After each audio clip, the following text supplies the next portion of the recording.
Yeah, my name's Trent Irby. I'm the Extension Soybean Specialist with Mississippi State University, and I'll just take a few minutes here and give you a brief overview of the 2020 crop year and maybe a little outlook on things to come for 2021.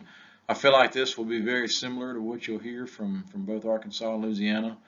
Uh, but anyway, we'll go ahead and get started. So, as far as Mississippi soybeans went in 2020, we had just over 2 million acres this year. So that was up a little over 400,000 acres from 2019. That increase was mainly to the acres that were flooded out in 2019.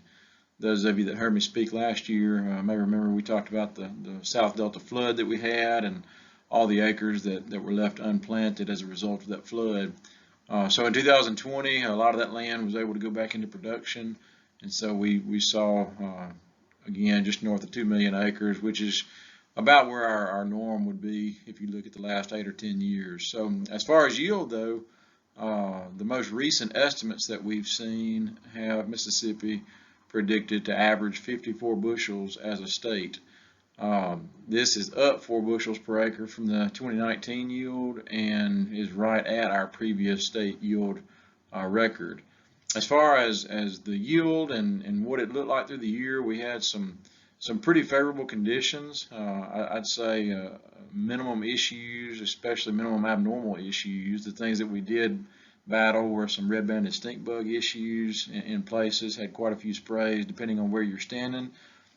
We did have some late season drought, and that comment back towards the overall state average yield. If we had not had that late season drought issue that came up, I believe that we would have broke our previous state record yield by a good margin.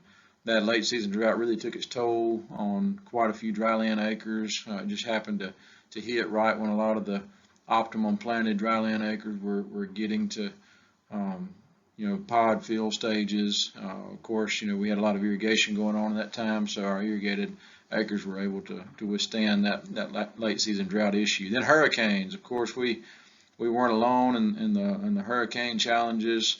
And again, depending on where you were standing within the state, you either dodged or went through multiple hurricane scenarios this past fall.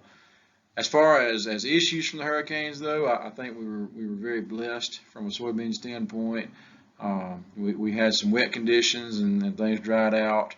Had some more wet conditions and things dried out. But anyway, we were able to get our crop out of the field this year without too many hiccups as it relates to that. So moving forward, 2021, I think that everybody is excited about putting 2020 behind us and looking forward to a 2021 for multiple reasons, but we'll see just how things shake out. As always, I think it's too early to tell as far as how many acres that Mississippi will end up with as we move forward. A lot of it's going to depend on market prices with the other major commodities. For us, that would be cotton acres and corn acres. But I do expect that we will be somewhere in that same 2 million acre mark as we move forward into 2021. And with that, I will conclude this. I certainly appreciate the opportunity to speak to you, and I wish everybody a wonderful 2021. Thank you.